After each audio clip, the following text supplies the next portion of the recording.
London, 1812. The Earl of Insley was dead, and the Duke of Montclair could not have been more pleased. It wasn't that Malcolm Insley, newly ascended to the dukedom at the age of 32, harboured any particular ill will toward his late cousin. In truth, they had scarcely exchanged a dozen words in their lifetime. But with Gerald's unexpected demise, trampled by his own horse while attempting to demonstrate some ridiculous cavalry manoeuvre to impress a lady, Malcolm found himself abruptly elevated from a mere earl to one of the most powerful dukes in England. His Grace, the Duke of Montclair, the footman announced as Malcolm entered his his London townhouse for the first time. Malcolm stepped into the grand foyer, his expression a careful mask of aristocratic indifference. The staff stood in a rigid line, eyes downcast in proper deference to their new master. "I shall require a complete accounting of the estate," Malcolm said without preamble. "Properties, investments, debts. Everything." "Of course, Your Grace," the butler replied, bowing deeply. "The late Duke's solicitor awaits you in the study with the relevant documents." "Very good." Malcolm handed his hat and gloves to a waiting footman. "I shall see him immediately." As Malcolm followed the butler down the corridor, his boots clicking against the marble floor, he noted the ostentatious display of wealth in every corner. Gilded frames housing ancestral portraits. Crystal vases filled with exotic blooms. Ornate furniture that likely cost more than most men earned in a lifetime. All his now. The study was a masculine sanctuary of leather and mahogany. Malcolm dismissed the butler with a nod before turning his attention to the nervous-looking gentleman who rose from his seat. "Your Grace," the man said, bowing. "Benjamin Trout, at your service. I managed the late Duke's affairs for 15 years. Mr. Trout." Malcolm took the seat behind the massive desk, already feeling the weight of his new position settling upon his shoulders. "Tell me the worst of it." "The worst, Your Grace." Malcolm's lips twitched with impatience. "My cousin's reputation for excess was well known. I assume there are debts." "Ah." Trout cleared his throat. "Your assumption is not incorrect." "How bad?" The solicitor shifted uncomfortably. The Duke was enthusiastic in his pursuits. Gambling. Women. Horse racing, Malcolm supplied flatly. "All of those, yes," Trout admitted, then hesitated. "There is also the matter of Thornfield Manor." Malcolm frowned. "What of it?" "The property has been in the family for generations. The late Duke made certain improvements." "At what cost?" Trout named a sum that made Malcolm's eyebrows rise marginally, the only outward sign of his shock. "I see." Malcolm leaned back in his chair, fingers steepled beneath his chin. "And the total of his debts?" When Trout named the figure, Malcolm's jaw tightened almost imperceptibly. "Is there anything else I should know?" he asked after a moment of tense silence. Trout hesitated. "There is one other matter, Your Grace. A rather delicate one." "Proceed." The late Duke had arranged a marriage contract shortly before his death. A most advantageous match with substantial financial benefits that would alleviate much of the estate's burden. Malcolm's eyes narrowed. "With whom?" "Lady Ophelia Pennington, daughter of the Marquis of Ravenscroft." The name struck Malcolm like a physical blow, though his expression remained impassive. "The contract is void with my cousin's death." "Not precisely, Your Grace." Trout extracted a document from his leather portfolio. "The agreement was made between houses, not individuals. The title of Montclair is explicitly named, not the late Duke personally." Malcolm felt the first stirrings of real anger. "You are suggesting that I am now obligated to marry this woman. The financial penalties for breaking the contract would be considerable." "How considerable?" When Trout named yet another astronomical sum, Malcolm rose abruptly from his chair and stalked to the window, his back rigid with tension. "I will not be forced into marriage," he said, his voice dangerously quiet. "Not again." "Again, Your Grace." Malcolm turned, his expression shuttered. "That will be all, Mr. Trout." "Leave the documents." I shall review them and inform you of my decision." After the solicitor departed, Malcolm poured himself a generous measure of brandy and downed it in a single swallow. Lady Ophelia Pennington. The name alone was enough to resurrect memories he had spent 7 years burying. Not of her specifically, they had never met, but of another young woman with laughing eyes and promises of eternal devotion. Promises that had turned to ash when Malcolm discovered his betrothed in the arms of his closest friend 3 days before their wedding. "Never again," he murmured to the empty room, refilling his glass. He had learned his lesson well. Love was a weakness he could not afford, a luxury as frivolous and impractical as the ridiculous fripperies his cousin had accumulated. Malcolm Insley, Duke of Montclair, had no use for love. What he needed now was a plan. Lady Ophelia Pennington stood before the mirror in her bedchamber, critically assessing her appearance as her lady's maid made final adjustments to her gown. "The blue brings out your eyes, my lady," the maid offered as she smoothed the silk. "It will have to do," Ophelia replied with a sigh. "Though I fear even Madame Delarue's finest creation cannot disguise the disaster that is my hair." "Your hair is lovely, my lady." "It is the color of a copper kettle, Agnes, and twice as unruly." Ophelia reached up to touch one wayward curl that had already escaped its pins. "And now I must face the new Duke of Montclair looking like a hedgerow caught in a windstorm. I'm certain his grace will find you charming." Ophelia's lips curved in a small, sardonic smile. "His grace needn't find me anything but solvent, which, thanks to my father's fortunate investments, I most certainly am. That is the sum total of what interests gentlemen of his station." Agnes looked scandalized. "But my lady, surely you hope for some affection in your marriage?" "Affection?" Ophelia laughed, though the sound held little humor. "My dear Agnes, I am 22 years old. My father has made it abundantly clear that I have exhausted his patience and my prospects. This arrangement with Montclair is my last opportunity to make a suitable match before I am officially deemed unmarriageable." "You are far too lovely to be on the shelf," Agnes protested loyally. "Lovely is irrelevant when one possesses neither the inclination to simper nor the ability to hold one's tongue when men speak nonsense." Ophelia stepped away from the mirror. "I have no illusions about this marriage. The late Duke wanted my dowry to shore up his crumbling finances, and I suspect the new Duke will be equally pragmatic." A knock at the door interrupted them, and Ophelia's mother entered, her face drawn with worry. "Ophelia, there you are. Your father wishes to speak with you immediately. Is something amiss?" Lady Ravenscroft twisted her hands anxiously. "The Duke of Montclair has arrived." "Already?" Ophelia glanced at the clock. "He is not expected for another hour." Yes, well, punctuality was evidently not impressed upon his grace with sufficient vigor. Her mother frowned. "He is closeted with your father now, and I fear the conversation is not proceeding as anticipated." Ophelia felt a flutter of unease. "What do you mean?" "I believe." Her mother hesitated. "I believe he may be attempting to extricate himself from the betrothal." "I see." Ophelia was surprised by the sharp pang of disappointment she felt. Not for the loss of the man himself, she had never even met him, but for the lost opportunity to escape her father's increasingly oppressive household. "You must make haste," her mother urged. "Your father believes if the Duke were to see you, what?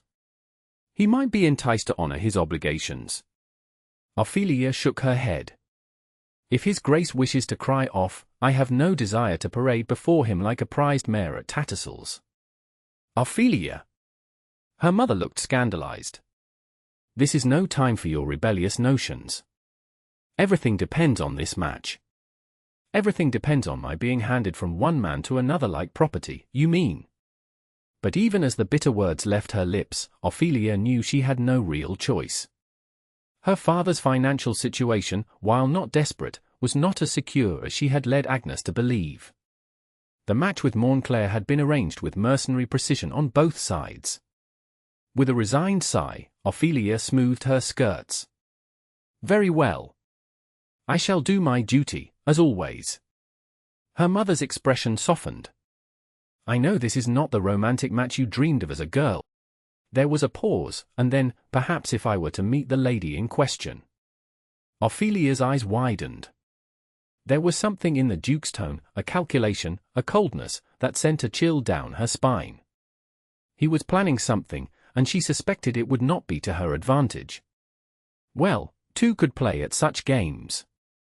Drawing herself up to her full height, which was admittedly not particularly impressive, Ophelia arranged her features into a mask of cool disinterest.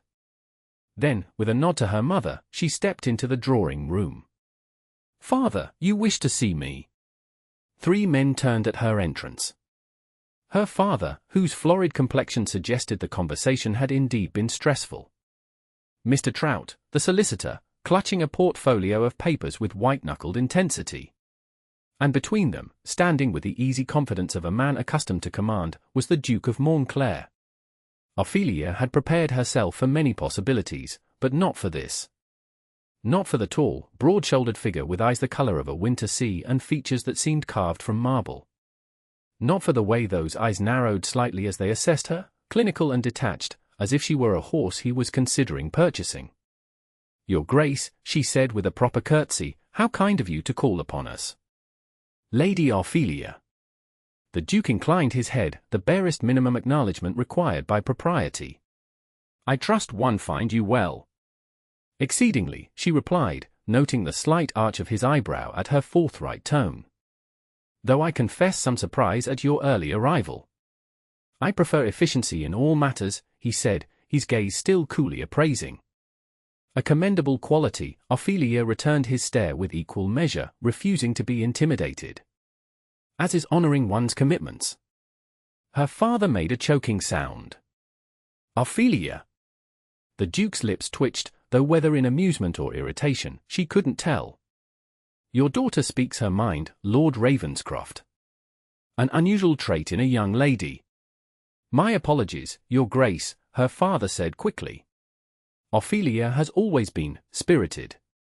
"No apology necessary." The Duke's gaze hadn't left her face.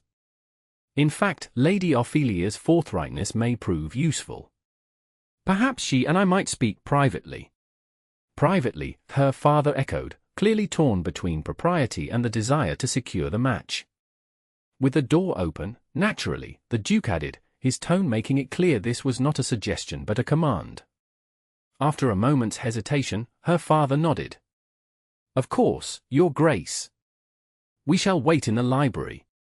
Come, Lady Ravenscroft, Mr. Trout." Once they had departed, leaving the door conspicuously ajar, the Duke gestured to a pair of chairs positioned near the window. "Shall we sit, Lady Ophelia?" "I prefer to stand, Your Grace, if it's all the same to you."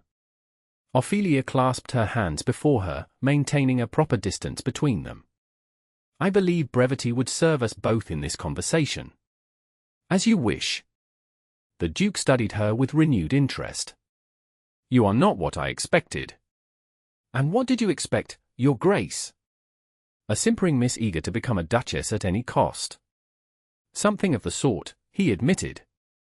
"Instead, I find a woman who appears as enthusiastic about this arrangement as I am." Ophelia blinked in surprise. "You are remarkably direct." "As are you," he countered. "Which is why I believe we can speak plainly. I have no desire to marry. Yet here you stand, contractual obligated to do just that. A circumstance I intend to remedy." "At what cost?" Ophelia challenged. "Your solicitor must have explained the financial penalties for breaking the contract." The Duke's expression hardened. "Money is not my primary concern." "How fortunate for you," she retorted. "It is, however, of great significance to my family." "Ah." His eyes narrowed. "So this is about securing your future comfort." Ophelia felt heat rise to her cheeks. "You know nothing about my motivations, Your Grace." "Don't I?" He took a step closer, his voice lowering. "Society offers women few options, Lady Ophelia. Marriage is the most respectable path to security. I understand the calculation." "As I understand yours," she replied, refusing to retreat. You wish to avoid the entanglement of marriage, yet cannot afford the penalty for breaking our contract. So you have come to assess whether I might be manageable. Biddable enough to marry but inconsequential enough to ignore once the vows are spoken. For the first time, the Duke looked genuinely startled. Then, unexpectedly, a brief smile touched his lips, transforming his severe features and offering a glimpse of a different man entirely. Remarkably astute, Lady Ophelia. Not particularly, she said, disconcerted by the effect of that fleeting smile. I simply understand the transaction we are both contemplating. And yet, he said, studying her intently, I suspect there is more to your acceptance of this arrangement than mere financial pragmatism. Ophelia hesitated, then decided truth might serve her better than prevarication. Freedom, she said simply. As a duchess, I would have certain liberties unavailable to me as an unmarried woman under my father's roof. Freedom, the Duke repeated, as if tasting the word. An interesting objective for a woman entering the bonds of matrimony. Is it so different from your own objective, Your Grace? You wish to fulfill your obligation while maintaining your independence. I merely seek the same consideration. The Duke regarded her thoughtfully. You propose a marriage of convenience in the truest sense. Two individuals bound by contract but otherwise autonomous. Precisely. Ophelia felt a surge of hope. We need not interfere in each other's lives beyond what is socially required. And what of heirs? He asked bluntly. Ophelia felt her cheeks flame, but she held his gaze. A duke requires an heir. I understand my duty in that regard. Something flickered in his eyes. Displeasure? Respect? She couldn't decipher it before his expression closed again. You speak of duty with remarkable equanimity for a young woman presumably raised on romantic notions. I abandoned romantic notions when I understood their cost, she replied evenly. I suspect you have done the same, Your Grace. For a moment, genuine surprise registered on his face. Then his expression shuttered once more, and he stepped back, increasing the distance between them. You present an intriguing proposition, Lady Ophelia. He inclined his head slightly. I shall consider it. That is all I ask, she said, though her heart beat rapidly with the knowledge that she had taken an enormous risk. Shall we rejoin the others? As they moved toward the door, the Duke paused. One question, if I may. Of course. Why did you not simply refuse the match? Surely even your father would not force you to the altar against your expressed wishes. Ophelia smiled sadly. You overestimate a daughter's power to refuse her father's will, Your Grace. And you underestimate how thoroughly women are taught that duty outweighs desire. Before he could respond, she swept past him into the hallway, her composure intact despite the trembling of her hands. She had laid her cards on the table with remarkable candor. Now she could only wait to see if the Duke would play his hand in return. Malcolm sat alone in his carriage as it rattled through London streets, his mind replaying the unexpected encounter with Lady Ophelia Pennington. She was nothing like what he had anticipated. Not a giggling débutante eager for a title, nor a calculating social climber with eyes fixed on the Montclair fortune. Instead, he had found himself facing a woman of uncommon intelligence and startling forthrightness. And those eyes, clear green with flecks of gold, direct and unflinching even when society would demand she lower her gaze. Freedom, she had said, as if it were a simple thing to ask for. As if marriage could be reduced to a business arrangement with clear terms and boundaries. Perhaps it could. God knew his first attempt at a love match had ended in humiliation and heartbreak. Malcolm's jaw tightened at the memory. Caroline had seemed perfect, beautiful, charming, besotted with him. Or so he had believed until he found her in his friend's arms, her declarations of love revealed as the hollow performances they were. Never again, he murmured, echoing his earlier vow. Lady Ophelia's proposition offered a solution to his dilemma. He could honor the contract without risking his heart, secure an heir, and then they could lead separate lives. She would have her freedom, he would have his solitude, and society would have its proper appearances. A practical arrangement. Sensible. Safe. So why did the thought leave him feeling strangely hollow? Perhaps grief has affected his judgment, Ophelia suggested, though she knew perfectly well that the Duke of Montclair had felt nothing but relief at his cousin's passing. Margaret snorted inelegantly. Grief? My dear, the man is clearly celebrating his newfound title by indulging his worst impulses. And you're still planning to marry him. Ophelia reached for her tea again, buying time to compose her thoughts. The betrothal has not been formalized, she said carefully. But your father expects it will be, Margaret pressed. Everyone knows the contract was signed before the old Duke's death.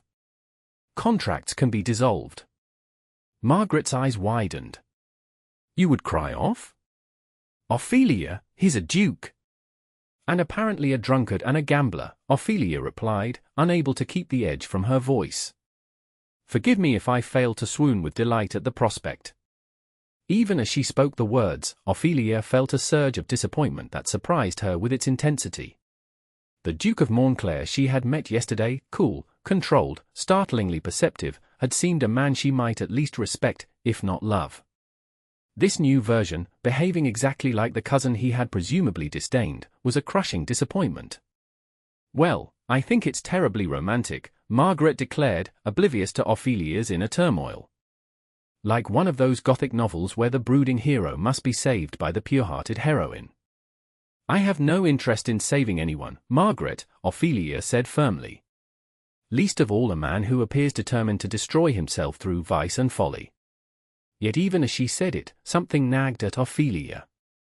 The Duke's behavior seemed too sudden, too dramatic a shift from the controlled man she had encountered. It was almost as if. Oh, she breathed as understanding dawned. Oh, he is clever. Who is clever? Margaret asked, confused by her friend's abrupt change in demeanor. Ophelia's lips curved into a small smile. No one of consequence, she said, rising from her seat. Now, you must excuse me. I have a letter to write. To whom? Margaret asked, clearly puzzled by the sudden dismissal. To His Grace, the Duke of Montclair, Ophelia replied, her mind already composing the message. I believe we have unfinished business. After seeing her friend out, Ophelia retreated to her father's study, where she sat at his desk and pulled out a sheet of the finest cream stationery. For several minutes she stared at the blank page, considering her words carefully. This would require a delicate touch. Finally, she dipped her pen in ink and began to write. Your Grace, I trust this letter finds you well, though perhaps nursing a sore head after your exploits at White's last evening. Word travels quickly in London, particularly when it involves a duke, £5,000, and opinions on matrimony delivered at considerable volume. I confess I find myself perplexed. The man I met yesterday seemed possessed of both intelligence and restraint. The man described in today's gossip appears determined to emulate his predecessor in every vice. One must wonder which is the true Duke of Montclair, or if perhaps both are merely performances designed for different audiences. If your intention was to shock me into reconsidering our arrangement, I commend your tactical approach but question its necessity. You needed only to express your disinclination directly. I assure you, I have no desire to enter a marriage where I am unwanted. If, however, your behavior was merely the natural expression of your character, then I thank you for the timely demonstration. Better to know now the manner of man you are than to discover it after vows have been exchanged. In either case, I believe we should meet again to clarify our positions. I shall be walking in Hyde Park tomorrow at 11 o'clock. If you wish to continue our discussion, I shall be near the Serpentine. If not, I shall understand that you have decided against honoring the contract, and my father's solicitors will contact yours regarding the dissolution of our agreement. Respectfully Lady Ophelia Pennington. Ophelia read over the letter twice, wondering if she had been too bold, too forward. But something told her that conventional approaches would not work with the Duke of Montclair. He had tested her, now she would test him in return. After sealing the letter with wax, she rang for a footman and instructed him to deliver it directly to Montclair House. Then, with nothing left to do but wait, she retreated to her room, where she spent a restless night wondering if the Duke would appear at the Serpentine, and what she would do if he did. Malcolm stared at Lady Ophelia's letter, reading it for the third time as morning light streamed through the windows of his study.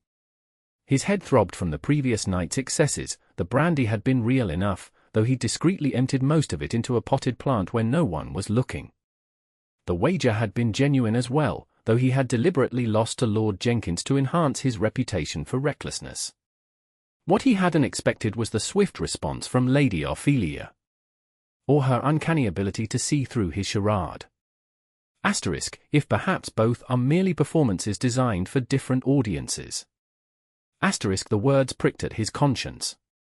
She was right, of course.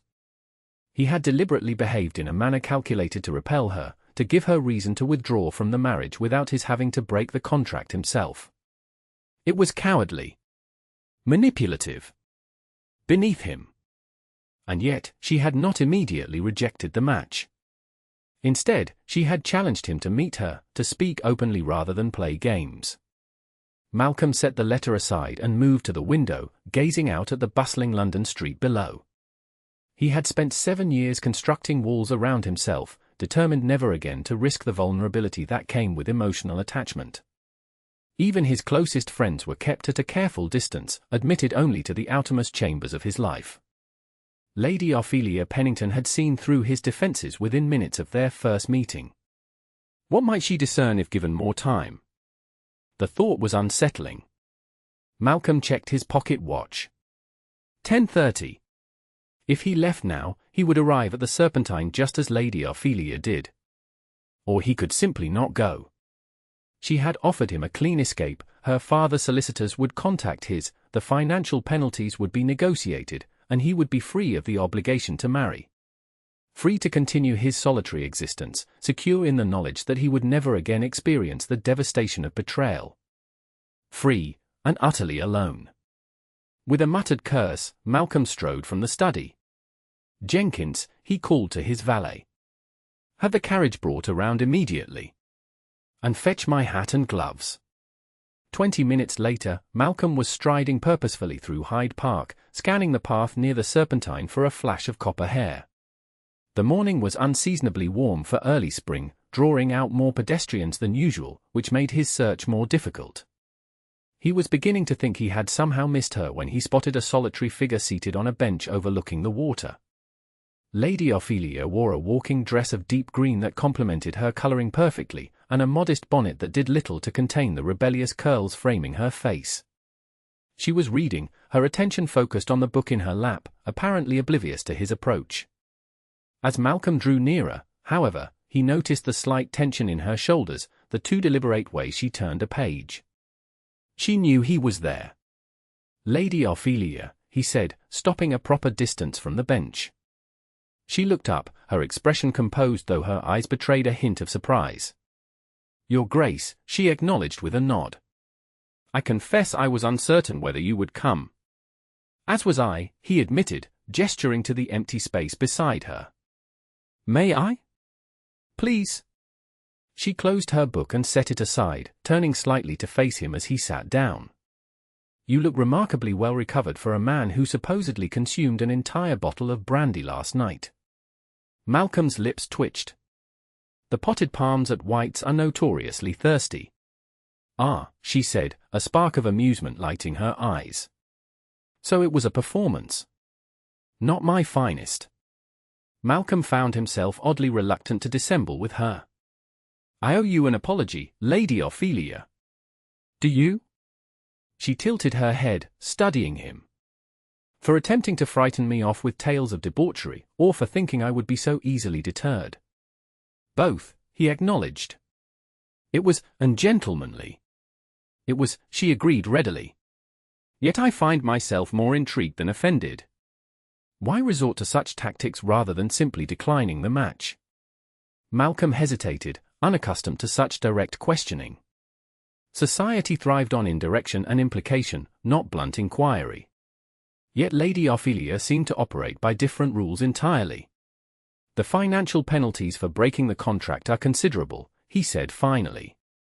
Yes, but you made it clear that money was not your primary concern, she countered, quoting his words back to him with perfect recall. There is something else. Malcolm studied her face. You mentioned freedom yesterday, he said finally, steering the conversation away from himself. What exactly would that entail for you? Lady Ophelia accepted the change of subject with grace. The ability to pursue my own interests without constant surveillance or criticism. The latitude to manage my own household. The freedom to read what I wish, correspond with whom I choose, and express opinions without being deemed unladylike for having them at all. Modest ambitions, Malcolm commented, though there was no mockery in his tone. For a man, perhaps. She glanced up at him. For a woman, they represent remarkable liberty. And you believe marriage to me would provide this liberty? As a duchess, I would have a position few would dare challenge, she said pragmatically. And if my husband were disinterested in monitoring my activities, yes, I believe I could carve out a life that suits me. While I pursue my own interests elsewhere, Malcolm concluded. Precisely. Lady Ophelia hesitated, then added, though I would hope that over time, we might develop at least a cordial friendship. Marriage need not be either passionate devotion or cold indifference. There is a middle ground of mutual respect and companionship. Malcolm found himself strangely moved by the simple wisdom of her words. You have given this considerable thought. I have had ample time to contemplate the institution of marriage, she replied with a wry smile. 22 is practically ancient in the marriage mart. Practically decrepit, Malcolm agreed, surprising himself with the teasing note in his voice. Lady Ophelia laughed, a genuine, unaffected sound that seemed to brighten the air around them. Precisely. Soon I shall require an ear trumpet and a walking stick. Malcolm felt an unfamiliar warmth in his chest at the sound of her laughter. I find myself reconsidering our arrangement, Lady Ophelia. Oh. Her expression grew guarded. Have you decided against it after all? On the contrary, Malcolm said slowly, surprising himself with the realization that he meant it. I believe it may have merit. Her eyes widened slightly. Truly? A marriage based on mutual respect and clearly defined expectations seems sensible. Malcolm chose his words carefully. And I find your company less objectionable than I anticipated. High praise indeed, Your Grace, she said dryly, though her eye sparkled with amusement. You'll turn my head with such flattery. Malcolm found himself smiling in response, a genuine smile, not the practiced social expression he typically employed. Shall we give it a trial, then? A trial? Lady Ophelia looked puzzled. The season is just beginning, Malcolm explained. I propose we attend some of the same social functions over the next few weeks. We need not announce an official betrothal yet, but we can allow society to draw its own conclusions as we are seen together. And if we find the arrangement untenable, then we part ways with no harm done, Malcolm said. The contract remains in force until the end of the season.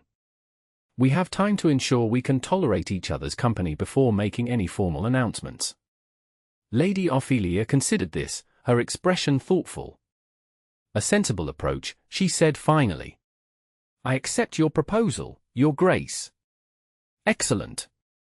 Malcolm offered his arm again as they turned back toward her waiting maid. And perhaps, in private at least, you might call me Malcolm. Your Grace seems overly formal for potential spouses. She hesitated, then nodded. Malcolm, then. And you must call me Ophelia. Ophelia, he repeated, testing the name. It suited her, he thought, elegant yet strong, with a hint of the unconventional. As they approached the maid, who rose hastily at their return, Malcolm found himself contemplating the strange turn of events. He had come to Hyde Park intending to end any possibility of marriage to Lady Ophelia Pennington. Instead, he was walking away with an agreement to court her publicly. And strangest of all, he found he did not regret it in the slightest. The Countess of Brackley's musical evening was precisely as tedious as Ophelia had anticipated. A procession of young ladies took their turns at the pianoforte, each performing with varying degrees of skill while the assembled company maintained expressions of polite interest regardless of the actual quality of the music. Ophelia sat beside her mother, maintaining a serene expression despite her inner restlessness. Her gaze wandered surreptitiously around the room, seeking a particular tall figure who had promised to attend but had yet to appear. It had been 3 days since their walk in Hyde Park, and Ophelia had not seen the Duke since. She told herself she was merely curious to see if he would honor their agreement, not actually eager for his company.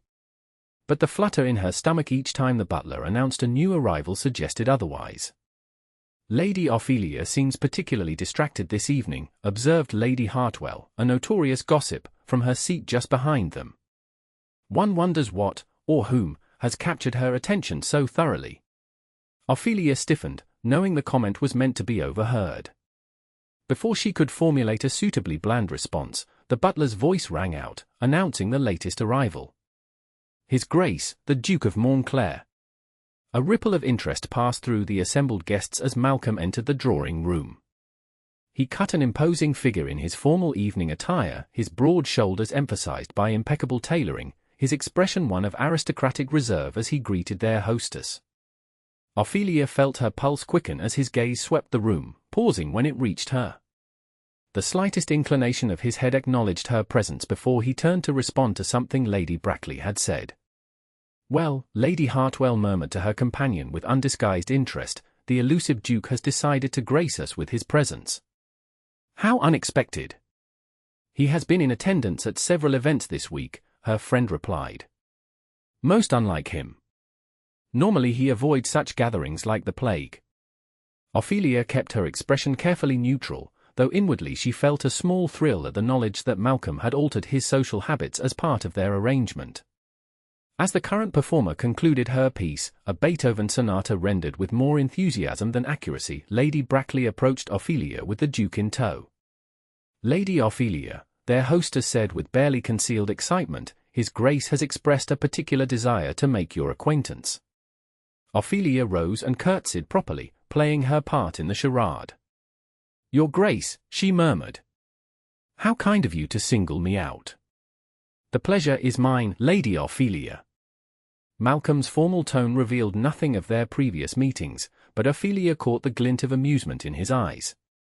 "I have heard much of your accomplishments. I fear reports have been greatly exaggerated, Your Grace," she replied modestly. "I possess only the usual feminine skills, adequate musical ability, passable artistic talent, and a lamentable tendency to speak my mind when silence would be more prudent." Lady Brackley tittered nervously, but Malcolm's lips curved in a subtle smile. "Honesty is a rare commodity in society, Lady Ophelia. One might consider it a virtue rather than a failing." "How progressive of you, Your Grace," Ophelia responded, aware that their exchange was drawing attention from nearby guests. "Might I escort you to the refreshment table?" Malcolm asked, offering his arm.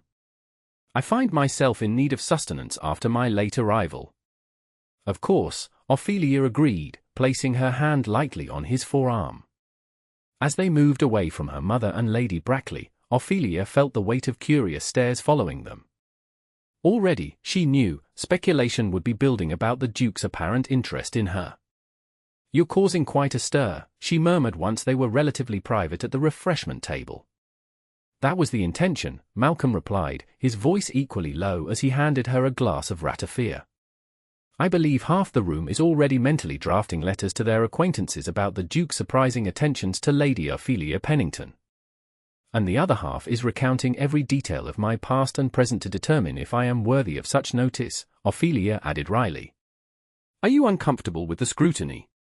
Malcolm asked, his tone suddenly serious. Ophelia considered the question. "I dislike being the object of gossip," she admitted.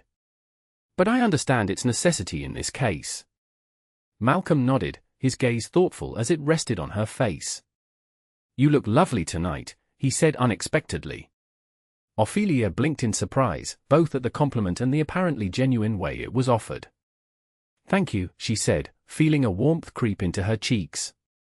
"Though flattery is unnecessary between us, Your Grace." "Not flattery," he corrected. "Observation. The blue of your gown complements your coloring." Before Ophelia could formulate a response to this unlooked-for praise, Lady Brackley approached them once more. Lady Ophelia, she said with a meaningful glance at the pianoforte, I believe we would all be delighted if you would What would happen, she wondered as the carriage pulled away from Lady Brackley's residence, if the pretense became too convincing? If she began to forget that this was merely a performance designed for society's benefit?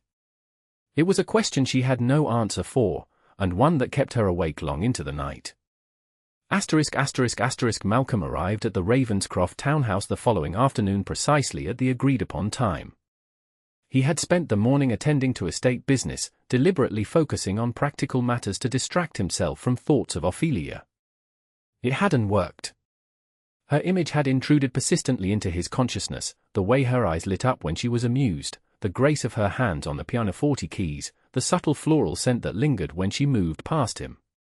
Pull yourself together, Insley, he muttered as he handed his hat and gloves to the Ravenscroft butler. This is a business arrangement, nothing more. He was shown to a small but elegantly appointed sitting room where Ophelia waited, a book open on her lap. She wore a simple day dress of pale yellow that brightened her complexion, and her copper hair was arranged in a style that somehow managed to appear both proper and slightly untamed. Your Grace, she said, rising as he entered. Thank you for coming early.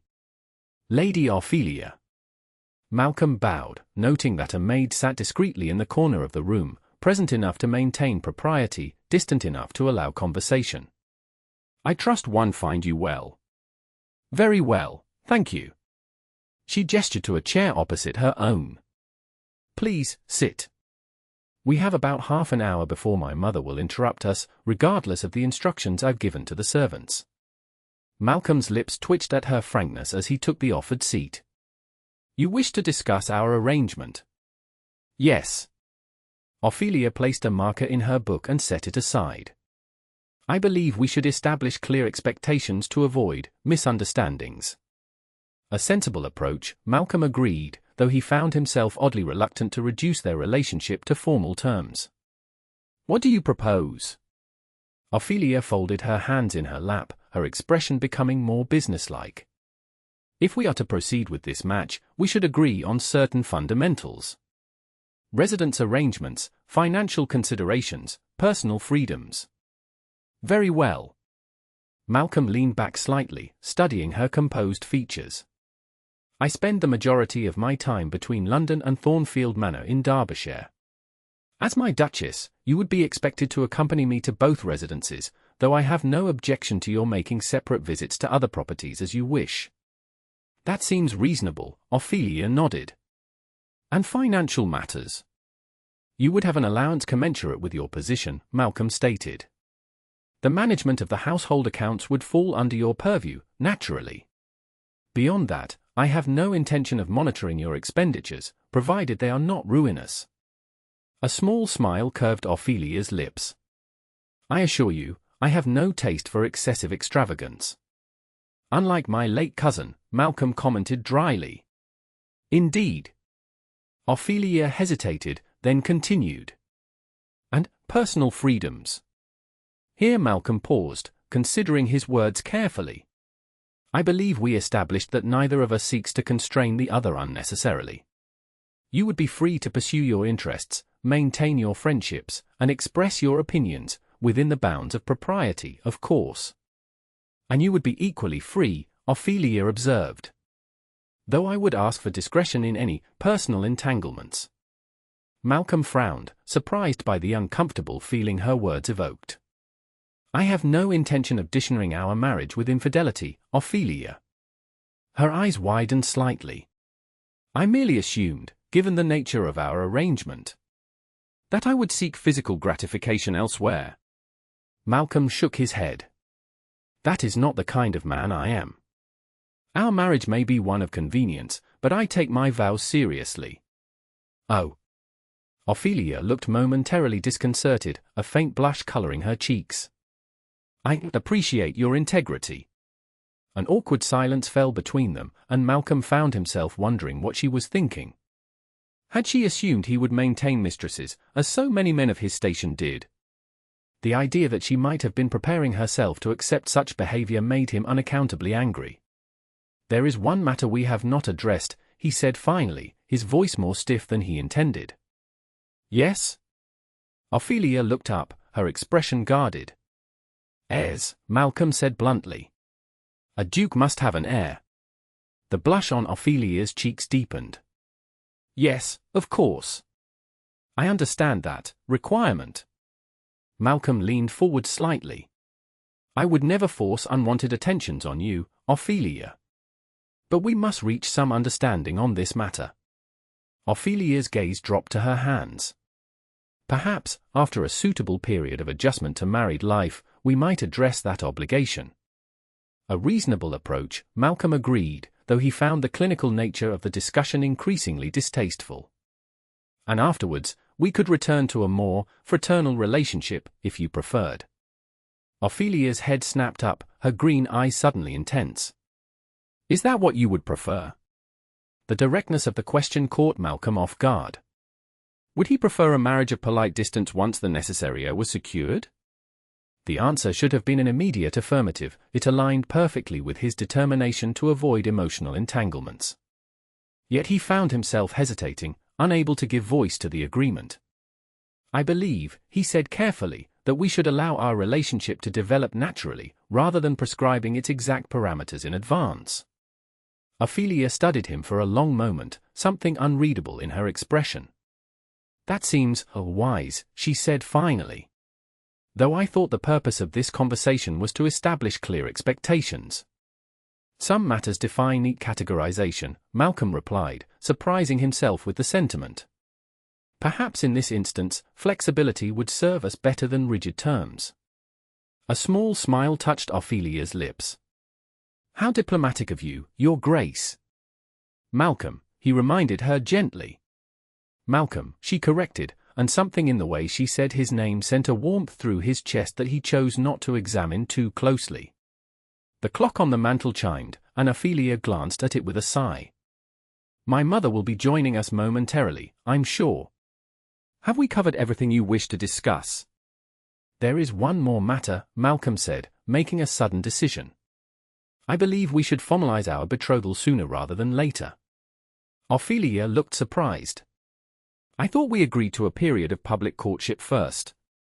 Society already assumes my intentions, Malcolm pointed out. And formalizing the arrangement would provide you with certain protections and advantages immediately, rather than waiting. What advantages? Ophelia asked, clearly puzzled by this change of plan. For one, you would be free from the attentions of other suitors, Malcolm said, ignoring the possessive impulse that had prompted the suggestion. For another, as my betrothed, you could begin to take a more active role in matters related to the duchy, charitable works, estate planning, social obligations. The freedom I sought, Ophelia said thoughtfully. Precisely. Malcolm hesitated, then added, if, after a reasonable period, either of us finds the arrangement unsuitable, we can still withdraw before the wedding. Ophelia considered this for a moment, then nodded slowly. Very well. When would you propose to make the announcement? I shall speak with your father this evening, after dinner, Malcolm said. With his approval, we could announce the betrothal at the Harlington Ball next week. A most public venue, Ophelia observed. Is that not the point? Malcolm asked with a raised eyebrow. To make our intentions clear to all of society. Before Ophelia could respond, the door opened to admit Lady Ravenscroft, her face alight with barely suppressed excitement. Your Grace! How delightful to see you. I trust Ophelia has been entertaining you adequately. Most adequately, Malcolm replied, rising to bow. Your daughter's conversation is as stimulating as ever. Lady Ravenscroft beamed, clearly interpreting his words as confirmation of romantic interest. The other guests will be arriving shortly. Perhaps you would care to join my husband in his study for a glass of sherry before dinner. With pleasure, Malcolm agreed, understanding the invitation for what it was, an opportunity to speak with Lord Ravenscroft privately. As he turned to leave, he caught Ophelia's gaze. She gave him the slightest nod, permission to proceed with their arrangement. It should have felt like a business transaction concluded satisfactorily. Instead, as Malcolm followed Lady Ravenscroft from the room, he found himself experiencing an unfamiliar sense of anticipation. A dangerous sentiment, he reminded himself sternly. This was still a marriage of convenience, regardless of how pleasurable he found Ophelia's company. Not kind, he corrected quietly. Merely truthful. Margaret, still hovering nearby, gave Ophelia a significant look that clearly said, "See what I mean? I believe they are about to begin the first set," Malcolm said, holding out his hand. "Would you do me the honor, Lady Ophelia?" "I would be delighted," she replied, placing her gloved hand in his. As they took their places in the set, Ophelia was acutely aware of the curious glances directed their way. The Duke rarely danced, and his marked attention to her had already set tongues wagging throughout the ton. "Are you ready for this?" Malcolm asked quietly as they waited for the music to begin. "Once Lord Harlington makes the announcement, there will be no easy withdrawal." Ophelia met his gaze steadily. "I am certain, Your Grace." "Malcolm," he reminded her, his lips quirking slightly. "Malcolm," she corrected with a small smile. "In private." The music began, and they moved into the patterns of the dance with practiced ease. Ophelia had always enjoyed dancing, the ordered movements providing a structured framework for social interaction. Dancing with Malcolm, however, was an entirely different experience. He moved with unexpected grace for such a tall man, his steps precise yet fluid. His hand at her waist was proper but warm, and when their palms met during the figures of the dance, Ophelia felt a spark of awareness that left her slightly breathless. "You dance well," Malcolm observed during a moment when the pattern brought them close together. "As do you," Ophelia returned. "I confess I'm surprised." "That I know how to dance." "That you do it with such apparent enjoyment," she clarified. "You have a reputation for avoiding ballrooms." A hint of amusement touched his expression. "Perhaps I simply lacked the proper partner to appreciate the exercise." The comment, delivered in that low, velvet voice, sent a shiver down Ophelia's spine that had nothing to do with the temperature of the ballroom. As the dance concluded, Malcolm escorted her back to where her parents stood. Lord Ravenscroft was deep in conversation with Lord Harlington, nodding emphatically about something. When he saw them approach, he broke into a wide smile. "Ah, there you are. Harlington has agreed to make the announcement after the supper dance. Is that agreeable to you, Your Grace?" "Perfectly," Malcolm replied with a nod. "If it suits Lady Ophelia." All eyes turned to her, and Ophelia felt a momentary flutter of panic. Was she truly ready to commit herself to this path? To bind herself to a man who had made it clear he would never love her? But then she looked at Malcolm, at the steady certainty in his gaze, and found herself nodding. Yes, that would be most suitable. The next hour passed in a blur as Ophelia danced with various partners. Protocol dictated she could not dance exclusively with Malcolm until their betrothal was official. She was vaguely aware of the whispers that followed her, the speculative glances, the barely concealed envy from some of the unmarried ladies. Throughout it all, she was conscious of Malcolm's presence in the ballroom. He danced only once more, with Lady Harlington, as courtesy required, but otherwise maintained his position near the edge of the room, his gaze frequently finding hers across the crowded space. When the supper dance was announced, Malcolm appeared at her side, offering his arm with formal grace. "May I have the honor, Lady Ophelia?" "Of course, Your Grace," she replied, placing her hand on his forearm. As they took their places for the waltz, still considered slightly scandalous but permitted at the more fashionable gatherings, Ophelia felt a nervous anticipation build within her. The waltz would require Malcolm to hold her closer than the country dances had allowed.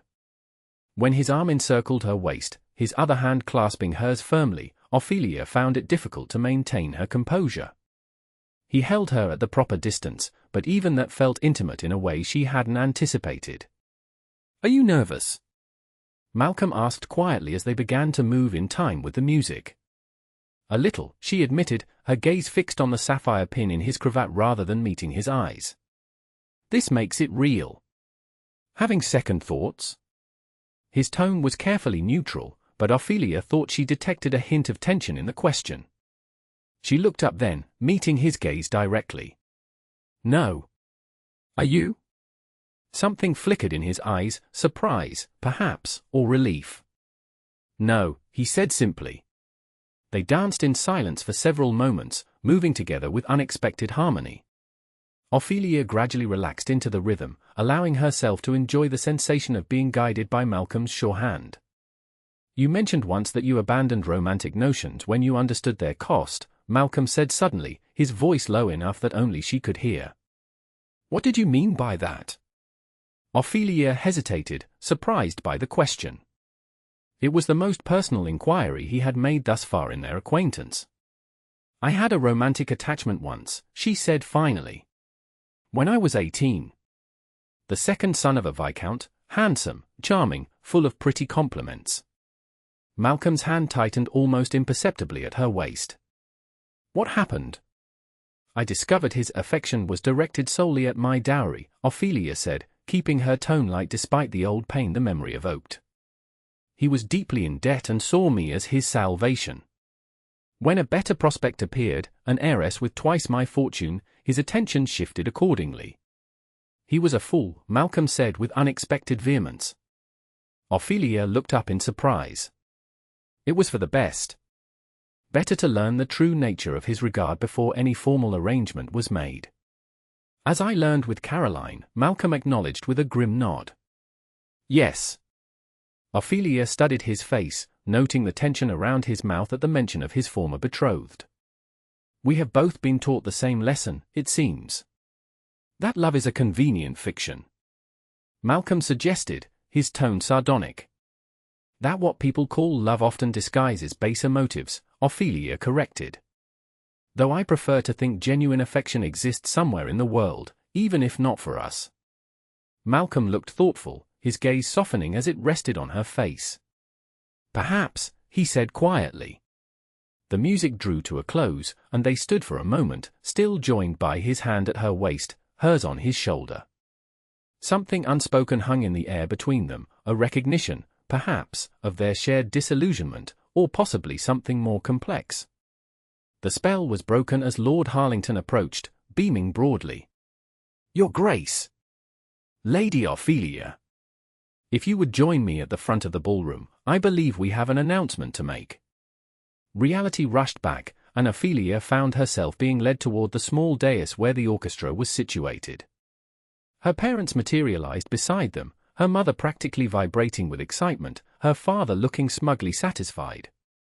Lord Harlington raised his hands for silence, and gradually the chatter in the ballroom subsided as the guests turned their attention to the dais. My lords, ladies, and gentlemen, their host announced in a carrying voice. I have been given the great honor of sharing most joyous news with you this evening. Ophelia felt Malcolm's hand come to rest at the small of her back, a gesture of support that steadied her as Lord Harlington continued. His Grace, Malcolm Insley, Duke of Montclair, has requested the hand of Lady Ophelia Pennington in marriage. Lord and Lady Ravenscroft have given their blessing to the match, and I am delighted to announce the formal betrothal of these two distinguished members of our society. A wave of murmurs swept through the crowd, followed by enthusiastic applause. Ophelia maintained a modest smile, feeling oddly disconnected from the moment, as if she were observing it from a distance rather than experiencing it directly. A toast! Lord Harlington called as footmen began distributing glasses of champagne. To the Duke of Montclair and his future Duchess. Glasses were raised, the toast echoed, and then Malcolm was expected to speak. He stepped forward slightly, his expression composed and dignified. Thank you for your kind wishes, he said, his deep voice carrying easily through the ballroom. Lady Ophelia has done me the great honor of accepting my proposal, and I look forward to making her my Duchess before the end of the season. More applause followed, and then it was time for the receiving line. Ophelia stood beside Malcolm as what felt like every member of the ton filed past to offer congratulations. Her cheeks ached from maintaining a pleasant expression, and she was grateful for Malcolm's solid presence beside her. Smile, he murmured at one point when her expression threatened to slip. Lady Hartwell is watching us like a hawk. Ophelia obediently curved her lips upward. She's already calculating how quickly she can spread the news to those unfortunate enough to miss tonight's entertainment. Let her, Malcolm replied, his hand briefly covering hers where it rested on his arm. By tomorrow, all of London will know you are to be my Duchess. My Duchess. The word sent an unexpected thrill through Ophelia, despite her determination to remain pragmatic about their. Ophelia laughed, that unaffected sound that always sent a warm current through his chest. I prefer men who do not require constant emotional tending, she replied. Brooding may be fashionable, but it makes for exhausting company. I've been accused of brooding on occasion, Malcolm admitted. Reserved, perhaps, Ophelia corrected, her gaze softening. But not self-indulgently melancholic. There is a significant difference. Malcolm found himself inordinately pleased by this assessment. High praise indeed. Merely observation, she said, echoing his words from weeks earlier. The easy rapport between them was interrupted by the arrival of a footman bearing a silver tray with a letter. From Thornfield Manor, Your Grace, the servant said, offering the sealed missive. Malcolm frowned slightly as he recognized his steward's handwriting. Opening the letter, he scanned the contents quickly, his expression growing more concerned with each line. Is something amiss? Ophelia asked, noting his reaction. Malcolm looked up, momentarily considering whether to share the contents of the letter. In his experience, estate matters were not typically discussed with ladies, even betrothed ones. But something in Ophelia's direct, interested gaze made him reconsider. My steward reports significant problems with the East Wing renovations at Thornfield, he explained. The damage from my cousin's ill-advised improvements appears more extensive than initially believed. What sort of damage? Ophelia asked, leaning forward with genuine interest. Malcolm found himself outlining the issues in detail: structural concerns, water damage, the discovery of rot in supporting beams. Rather than displaying feminine disinterest or distress at such unseemly topics, Ophelia listened attentively, asking surprisingly pertinent questions. It seems your presence might be required at Thornfield, she observed when he had finished. How soon must you depart? Tomorrow, if possible, Malcolm admitted. I had intended to remain in London until after Lady Harwick's musicale next week, but this cannot wait. Of course it cannot, Ophelia agreed without hesitation. Structural concerns must be addressed immediately before further damage occurs. Malcolm studied her face, struck by her practical response. Most ladies would be dismayed at their betrothed departing London in the midst of the season. I am not a most ladies, Ophelia replied with a small smile. Your estate matters are important, and they will soon be my concern as well. I would not have you neglect them for the sake of attending yet another insipid social function. In that moment, looking at her calm, sensible expression, Malcolm was seized by a sudden impulse. Come with me, he said. Ophelia blinked in surprise. To Thornfield? Yes. The idea took hold as he spoke. It would be entirely proper, your mother could accompany us as chaperone. And it would give you the opportunity to see what will soon be your home. My mother would never agree, Ophelia said, though he could see interest kindling in her eyes. She would consider it highly irregular. Leave your mother to me, Malcolm said with more confidence than he felt. What do you say? Would you like to see Thornfield? Ophelia hesitated only briefly before nodding. Yes, she said with simple honesty. I would like that very much. Malcolm felt an unexpected surge of pleasure at her acceptance. Then it settled. We shall depart tomorrow morning. I'll speak with your parents immediately. As he had expected, Lady Ravenscroft was initially scandalized by the suggestion. Lord Ravenscroft, however, saw the practical advantages of allowing his daughter to become familiar with what would soon be her primary residence. The Duke is right, my dear, he said to his sputtering wife. Ophelia should see the estate before the wedding. And with you as chaperone, propriety will be maintained.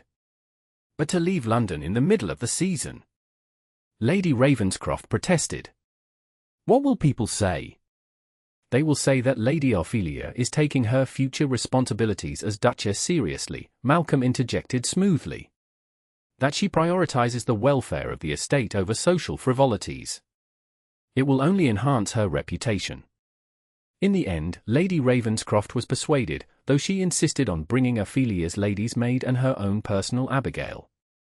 Malcolm agreed readily to these additions. The more chaperones, the better, as far as appearances were concerned.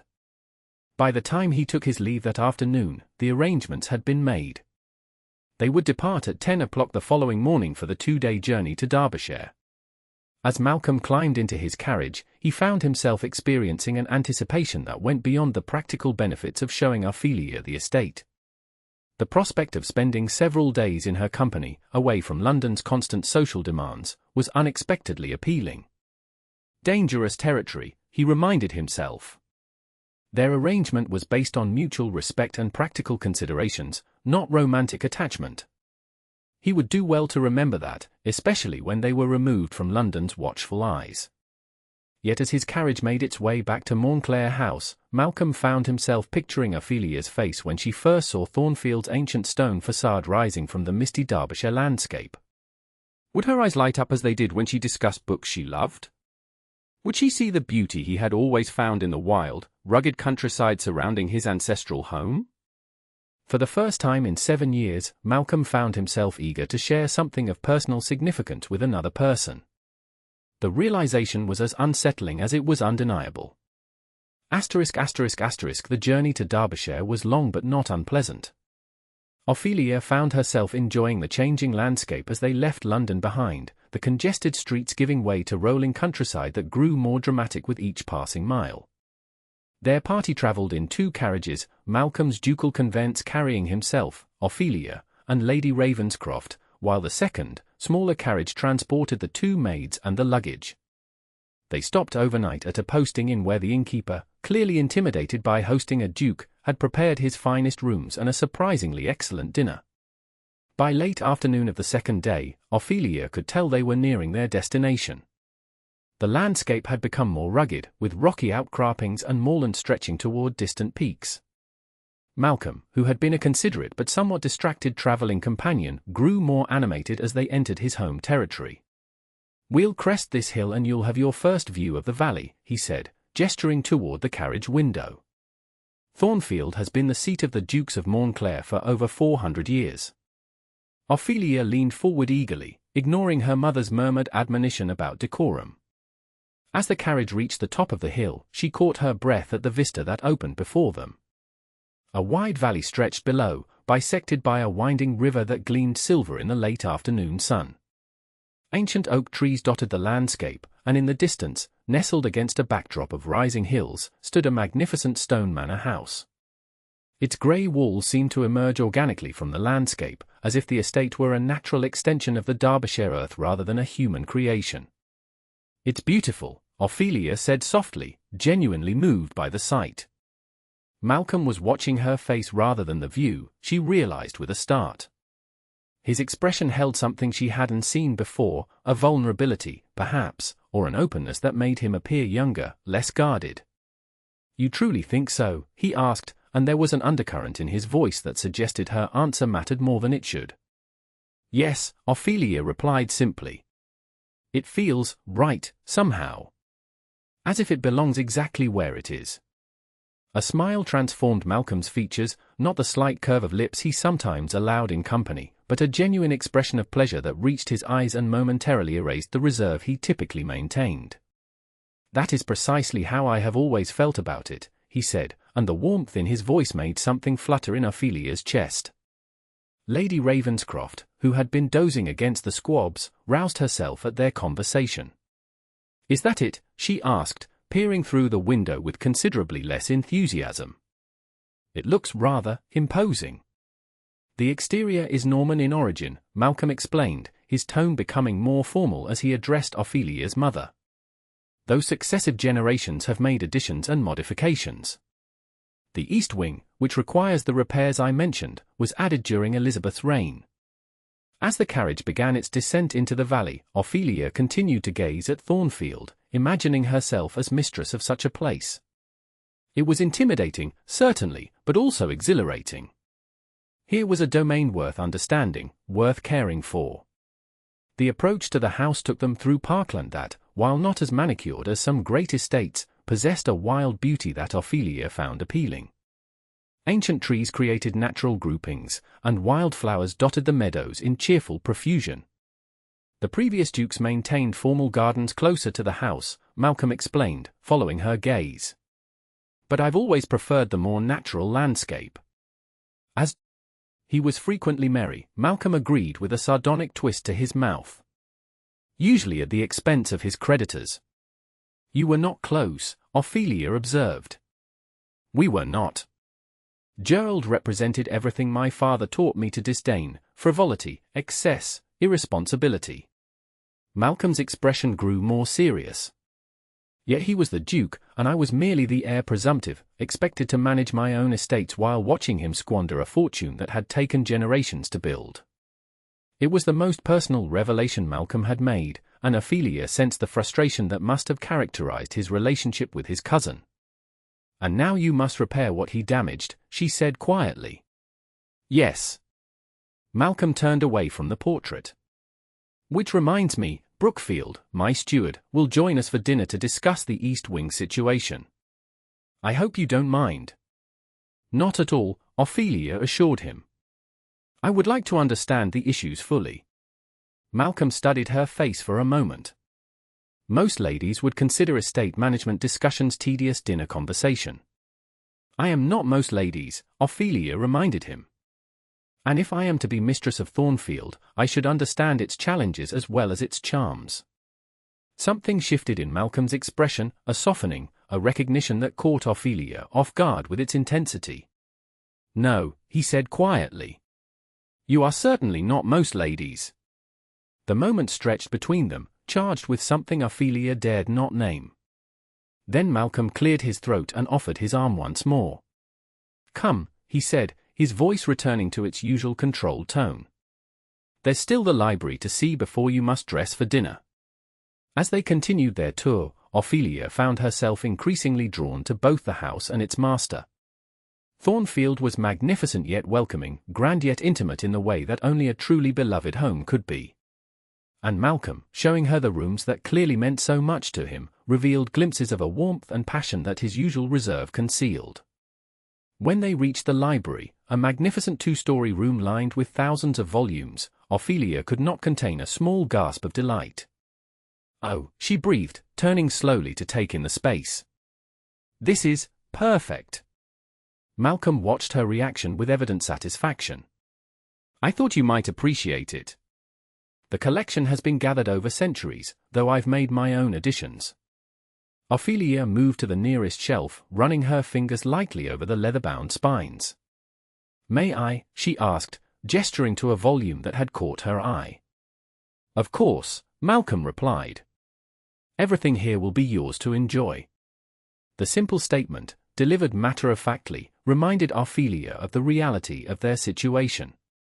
In a matter of weeks, she would be the Duchess of Montclair, mistress of this magnificent estate, wife to the complex man who now watched her with those perceptive grey eyes.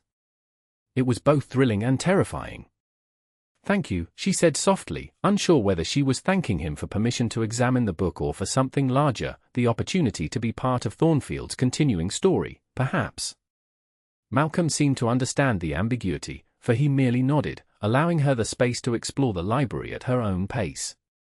It was, Ophelia realized, a kind of gift, this recognition of her interest, this sharing of something he clearly valued.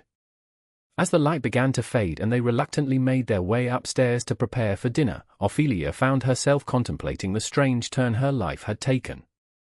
She had entered into this betrothal for practical reasons, expecting at best a cordial partnership based on mutual respect. Yet something else was developing between them, something unplanned and potentially dangerous. Not love, certainly, neither of them was foolish enough to risk that particular vulnerability again. But a connection, an understanding that went beyond their original arrangement. As her maid helped her change for dinner, Ophelia resolved to proceed with caution. Expectations led to disappointment, she had learned that lesson well. Better to appreciate what was offered without anticipating what might never come. Still, as she fastened Malcolm's betrothal gift around her throat, the pearl and sapphire necklace that complemented her evening gown so perfectly, Ophelia could not quite suppress a flutter of something dangerously close to hope. Dinner was served in the smaller of Thornfield's two dining rooms, a concession to the intimacy of their party rather than any lack of formality. The table could seat 12 comfortably but had been set for just 4, Malcolm, Ophelia, Lady Ravenscroft, and Mr. Brookfield, the steward. Malcolm, seated at the head of the table with Ophelia to his right, found his attention divided between the estate business Brookfield detailed and the woman beside him. Ophelia listened attentively to the steward's explanation of the structural issues plaguing the East Wing, asking pertinent questions that revealed both intelligence and a genuine interest in the matter. Lady Ravenscroft, by contrast, made little effort to conceal her boredom, contributing to the conversation only when direct questions forced a response. The primary concern is the roof, Brookfield was explaining, his weathered face earnest. The late Duke's renovations involved removing several supporting walls to create a larger ballroom. Unfortunately, those walls were rather essential to the overall structure. Could the walls be restored? Ophelia asked. Or would an alternative support system be required? Brookfield looked surprised and pleased by the question. That's precisely the issue we're considering, my lady. Restoring the original walls would be the most straightforward solution, but His Grace has expressed a desire to maintain the larger space if possible. The ballroom is one of the few improvements Gerald made that might actually be worth preserving, Malcolm explained. Though not at the expense of the building's structural integrity. Perhaps a compromise? Ophelia suggested. Partial walls with columns, or some other architectural element that would provide support while maintaining the sense of open space. Both Malcolm and Brookfield stared at her for a moment, and Ophelia colored slightly. Forgive me, she said. I don't mean to presume expertise I don't possess. On the contrary, Malcolm said, unable to keep the admiration from his voice. It's an excellent suggestion. Brookfield, make a note to discuss the possibility with the architect when he arrives tomorrow. Yes, Your Grace, the steward replied, casting an approving glance at Ophelia. Lady Ravenscroft sighed audibly. Must we spend the entire dinner discussing masonry and roof beams? Surely there are more pleasant topics for the dining table. Malcolm bit back an impatient retort, reminding himself that Lady Ravenscroft was his guest and Ophelia's mother. Of course, he said with forced politeness. What would you suggest, madam? I was thinking, Lady Ravenscroft said, brightening, that while we are here, we might call upon some of the local gentry. The Duchess of Montclair must be properly introduced to society in her new domain. Malcolm suppressed a grimace. The last thing he wanted was to waste his limited time at Thornfield making social calls. I'm afraid that won't be possible during this visit, he said smoothly. The estate requires my immediate attention, and we will be returning to London within the week. But surely a few calls, mother, Ophelia interjected gently, there will be ample time for social obligations after the wedding. This visit is primarily to address the urgent repairs needed at Thornfield. Lady Ravenscroft looked disgruntled but subsided, turning her attention to her dessert with a martyred expression. After dinner, the ladies withdrew to the drawing room while Malcolm and Brookfield remained briefly to discuss a few final details. When Malcolm joined the women some 20 minutes later, he found Lady Ravenscroft dozing on a settee while Ophelia stood by the window, gazing out at the moonlit garden. She turned as he entered, a small smile curving her lips. Your steward seems most capable, she commented as Malcolm crossed to join her at the window. Brookfield has managed Thornfield for 15 years, Malcolm replied. He knows every acre, every tenant, every quirk of the old house. I rely on him completely. He clearly respects you a great deal. Malcolm shrugged slightly. He served under my father before me. The old Duke, my uncle, largely ignored his counsel, preferring to pursue his own schemes. Like removing supporting walls to create a ballroom. Ophelia asked with a hint of amusement. Precisely. Malcolm glanced at Lady Ravenscroft, who had begun to snore softly. Your mother appears fatigued from the journey. Indeed. Ophelia's lips twitched. Perhaps I should suggest she retire for the evening. Before you do, Malcolm said, lowering his voice, I wanted to ask if you would care to see the East Wing tomorrow morning. The architect is arriving at 10, and I thought you might like to be present for the inspection. Ophelia looked genuinely pleased by the invitation. I would, very much. Thank you for including me. Your suggestion about partial walls was exactly the kind of compromise I've been seeking, Malcolm said. You have a good eye for practical solutions.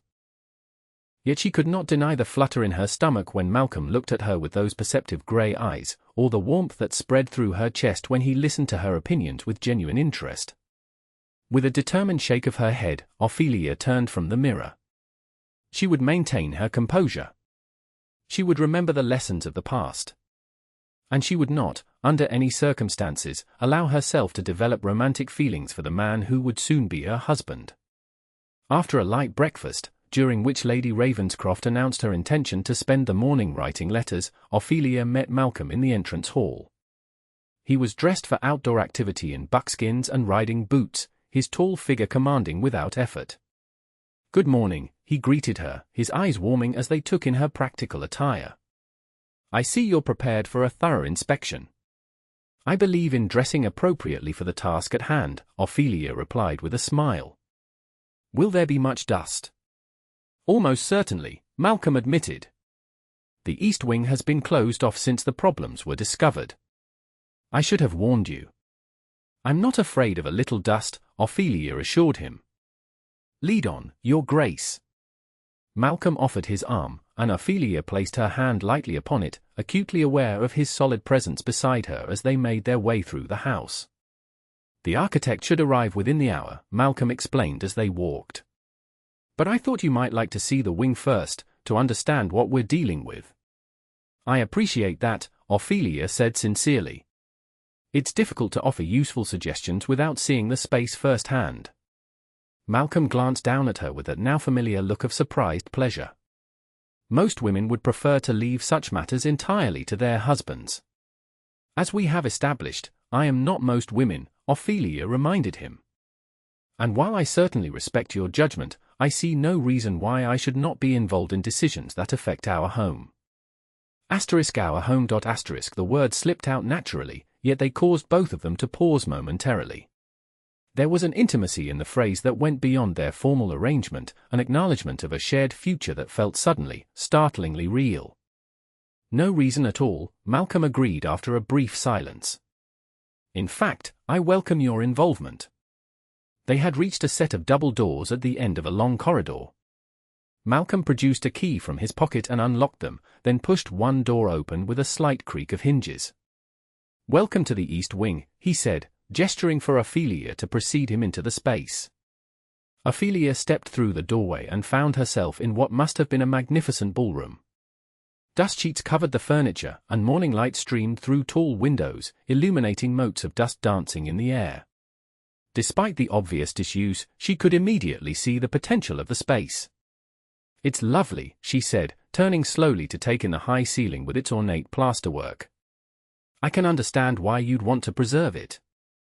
"The proportions are excellent," Malcolm agreed, moving to stand beside her. Gerald may have been reckless, but he had good taste in this instance. Ophelia walked further into the room, noting the fine marble fireplace at one end and the musicians' gallery at the other. Where were the supporting walls originally, she asked, her practical mind already considering possibilities. Malcolm pointed to several spots on the floor where the pattern of the parquet changed slightly. "Here and here." They ran from floor to ceiling, dividing this into 3 separate chambers. Ophelia moved to one of the spots, mentally visualizing the wall. "And the structural problems?" Malcolm's expression grew more serious. "The roof has begun to sag without proper support. In heavy rain, water pools in certain areas, leading to rot in the beams. If left unchecked, the entire wing could eventually collapse." "That would be a tragedy," Ophelia said softly, imagining the beautiful room reduced to rubble. "Your idea of partial walls with columns might work well. They could be designed to complement the existing architecture while providing the necessary support." "My idea?" Malcolm raised an eyebrow. "I believe it was you who suggested that solution at dinner last night."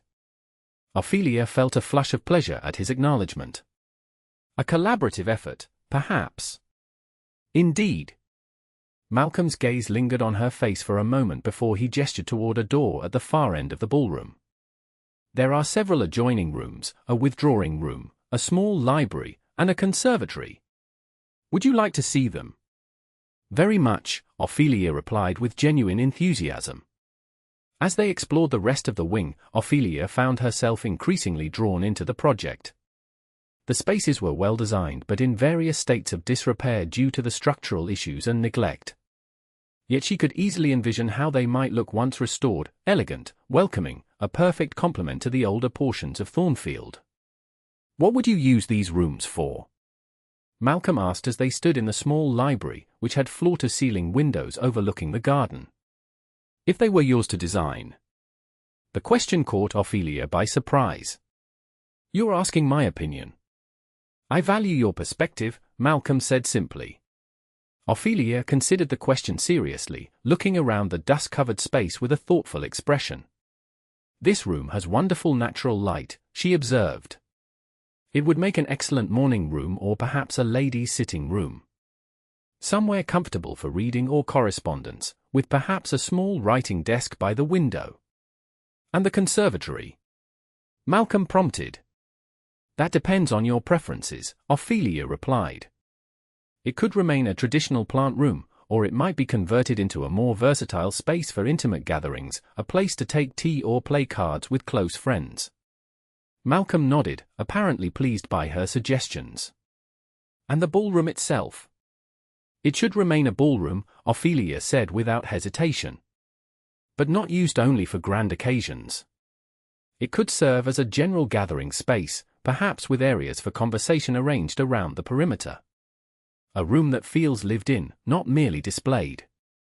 As she spoke, Ophelia realized she was essentially designing spaces for a life at Thornfield, a life with Malcolm that went beyond their pragmatic arrangement to something more integrated, more shared. The thought both exhilarated and terrified her. You have a gift for envisioning possibilities, Malcolm said quietly, his eyes holding hers with unexpected intensity. Before Ophelia could respond, they were interrupted by the arrival of Graves, the butler, accompanied by a middle-aged man carrying a portfolio. Your Grace, Mr. Thistlethwaite has arrived, Graves announced with formal precision. Excellent. Malcolm turned to greet the architect, his manner becoming more businesslike. Thistlethwaite, thank you for coming so promptly. Of course, Your Grace. The architect bowed, then looked curiously at Ophelia. Allow me to present Lady Ophelia Pennington, my betrothed, Malcolm said. Lady Ophelia, this is Edwin Thistlethwaite, who designed the new north wing at Chatsworth. An honor, my lady, Thistlethwaite said with another bow. I was not aware you would be joining us today. Lady Ophelia has a keen interest in the restoration, Malcolm explained, and has already suggested several innovative solutions to our structural concerns. The architect looked surprised but recovered quickly. I look forward to hearing them, he said with what seemed like genuine interest. It's not often that ladies involve themselves in architectural matters. Lady Ophelia is not often, Malcolm replied with a hint of pride that caused Ophelia's cheeks to warm. The next hour was spent in detailed discussion of the structural issues and potential remedies. To Ophelia's delight, both Malcolm and Mr. Thistlethwaite treated her as a full participant in the conversation, explaining technical points when necessary but never condescending to her. When Ophelia suggested her idea about partial walls with columns, Thistlethwaite's eyes lit up with professional enthusiasm. Brilliant, he declared, sketching rapidly on a sheet of paper. We could use Corinthian columns to echo the plasterwork on the ceiling, with half walls of sufficient depth to provide the necessary support. Like so. He held up the sketch, and Ophelia found herself nodding in approval. Yes, exactly. And perhaps alcoves could be incorporated into the walls for sculpture or floral arrangements. Aesthetically pleasing and structurally sound, Thistlethwaite agreed, making additional notes. Your Grace, Lady Ophelia has quite a flair for architectural design. So I observe, Malcolm said, and the warmth in his voice made Ophelia glance up to find him watching her with an expression that sent a flutter through her chest. By the time they concluded the meeting, a plan had been established that satisfied both the structural requirements and aesthetic considerations. Thistlethwaite departed to prepare formal drawings, promising to return within the fortnight with detailed plans and cost estimates. Well, Malcolm said as Graves escorted the architect out, that was remarkably productive. Mr. Thistlethwaite seems very competent, Ophelia observed. I think his solution will work. Thank you, Ophelia replied with a smile that transformed her face. I thought I should make an effort for our final evening here. Our guests will be suitably impressed by their future Duchess, Malcolm assured her. Though none so much as I. The words slipped out before he could censor them, more revealing than he had intended. Ophelia's eyes widened slightly, a becoming blush coloring her cheeks. Before she could respond, Lady Ravenscroft swept into the room in a rustle of taffeta and a cloud of French perfume. Ah, Your Grace, she said, offering her hand with a dramatic flourish. How kind of you to arrange this little gathering. One does miss society so, even after such a short time in the country. Malcolm bowed over her hand, suppressing his irritation at the interruption. I trust you will find our local society quite pleasant, Lady Ravenscroft. Sir Henry and Lady Parker are particular friends of mine. I'm sure they are charming, Lady Ravenscroft said in a tone that suggested her expectations were not high. Though of course, one cannot expect the sophistication of London in rural Derbyshire. Ophelia shot Malcolm an apologetic glance. Mother, I'm sure we will find the conversation most stimulating. And Sir Henry's estate borders Thornfield, does it not? She asked, turning to Malcolm. Making him an important neighbour. Indeed, Malcolm confirmed, grateful for her diplomatic intervention.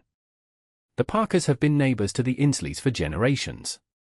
And Reverend Simmons, our other guest, is not only the vicar but also a noted botanist whose articles have been published by the Royal Society. Lady Ravenscroft looked marginally more interested at this information. Well, that is something, I suppose. Further discussion was forestalled by the arrival of their guests, who were announced by Graves with his customary precision. Malcolm performed the introductions, noting with approval the warm welcome Ophelia extended to each guest. As they moved to the dining room, Malcolm arranged for Ophelia to be seated beside Lady Parker, knowing the older woman would be a valuable source of information about the local community. He himself was placed between Lady Ravenscroft and Mrs. Simmons, a seating arrangement that required all his diplomatic skills. Throughout dinner, Malcolm found his attention repeatedly drawn to Ophelia, who was engaged in animated conversation with both Lady Parker and Sir Henry. Her genuine interest in their discussion, which appeared to concern the management of the local assembly rooms, was evident in her expression and attentive posture. Your betrothed is a charming young woman, Mrs. Simmons commented, following his gaze. Lady Parker is already quite taken with her. Lady Ophelia has a gift for genuine engagement, Malcolm replied. She listens more than she speaks, and when she does speak, it is with thought rather than mere social platitudes. High praise indeed from a man not known for his effusive compliments, Mrs. Simmons observed with a knowing smile. I believe Thornfield will flourish under her care. The simple statement touched Malcolm more deeply than he had expected. I believe you are right, he said quietly. After dinner, the party retired to the drawing room, where Ophelia was persuaded to play the pianoforte. She demurred initially, claiming limited skill, but when Malcolm added his request to the general encouragement, she acquiesced with a graceful smile. Her playing was, as Malcolm had observed previously, more expressive than technically perfect. She chose a Mozart sonata that suited her abilities well, performing with a naturalness that charmed their small audience. When she concluded, the applause was genuine, and Malcolm found himself moved by the modest way she accepted the compliments offered. You must play at the Harvest Festival, my dear, Lady Parker declared. We are always in need of musical contributions. That is most kind, Ophelia replied, though I fear we will be in London for some time after the wedding. Perhaps next year's festival. Of course, Lady Parker agreed. You will have many social obligations as the new Duchess. But we shall hope to see you at Thornfield frequently. I should like that very much, Ophelia said, and the sincerity in her voice was unmistakable. As the evening progressed, Malcolm observed with satisfaction the easy way Ophelia integrated herself into the small circle of Thornfield's society. By the time their guests departed, it was clear she had made a favourable impression on all of them. Well, Lady Ravenscroft said as the carriage bearing the last of their guests disappeared down the drive, they were more civilized than I expected. Sir Henry has quite a good understanding of fashion for a country gentleman. He travels to London regularly on business, Malcolm explained. And Lady Parker maintains an extensive correspondence with her sister, who is married to the Earl of Westmore. Ah, that explains it. Lady Ravenscroft yawned delicately behind her hand. I believe I shall retire. The evening has been most fatiguing. After his future mother-in-law had departed, Malcolm found himself alone with Ophelia in the drawing-room. A comfortable silence fell between them as they stood by the window, looking out at the moonlit garden. I shall miss Thornfield, Ophelia said finally, her voice soft in the quiet room. We will return after the wedding, Malcolm assured her. Once the London season ends, we can spend the remainder of the summer and autumn here, if you wish. Ophelia turned to face him, her expression earnest in the candlelight. I would like that very much. These past days have been illuminating. In what way? Malcolm asked, genuinely curious about her assessment of their time at Thornfield. She considered the question carefully before answering. I came here expecting to learn about the estate, to understand what would be expected of me as its mistress. And I have learned those things. But I've also discovered that Thornfield is more than a grand house or a noble inheritance. It's a living community, the tenants, the village, the staff, the neighbours. All interconnected, all depending in some way on the stewardship of the Duke. Her understanding of what Thornfield truly represented struck Malcolm forcefully. She had grasped in days what many aristocratic wives never comprehended in a lifetime of marriage. Yes, he said simply. That is exactly what it is. It's a great responsibility, Ophelia continued. One I hope I will be equal to. You will be, Malcolm said with absolute certainty. You have already demonstrated a natural affinity for the role. Ophelia smiled, a hint of vulnerability in her expression. Thank you for sharing Thornfield with me, Malcolm. For showing me what matters to you. The use of his given name, the quiet sincerity in her voice, the way the candlelight caught the copper highlights in her hair, all combined to create a moment of such intimacy that Malcolm felt himself drawn forward as if by an invisible thread. Without conscious decision, he reached out and took her hand, his thumb brushing lightly over her knuckles. Thank you for seeing it, he said softly. For understanding. Ophelia's eyes widened slightly at the contact, but she did not withdraw her hand from his. They stood that way for a long moment, connected by that simple touch, while something unspoken but increasingly undeniable built between them. Finally, reluctantly, Malcolm released her hand and stepped back. We should retire, he said, his voice rougher than usual. We have an early start tomorrow. Yes, Ophelia agreed, though she made no move to leave. Malcolm. Yes? She hesitated, then shook her head slightly. Nothing. Only, thank you for these days at Thornfield. They have meant a great deal to me. They have meant a great deal to me as well, Malcolm replied with complete honesty. As he escorted her to the foot of the stairs, Malcolm found himself fighting the impulse to prolong their time together, to find reasons to continue the conversation, to maintain the connection between them. Dangerous territory, he reminded himself yet again. But the warning seemed increasingly hollow, even to his own ears. Good night, Ophelia, he said formally as they reached the stairs. Good night, Malcolm, she replied, her eyes meeting his with a warmth that stayed with him long after she had disappeared up the staircase.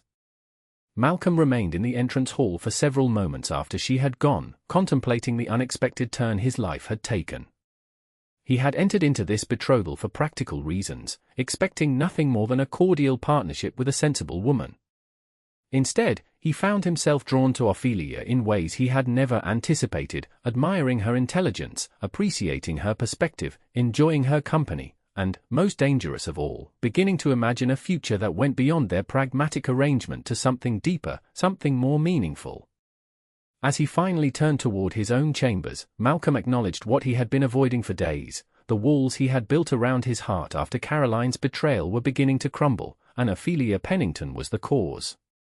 The question that remained, as he prepared for their return to London the following day, was whether he would allow those walls to fall completely, or whether he would rebuild them, stronger than before, to protect himself from the vulnerability of genuine attachment. It was a question he was not yet ready to answer, even to himself.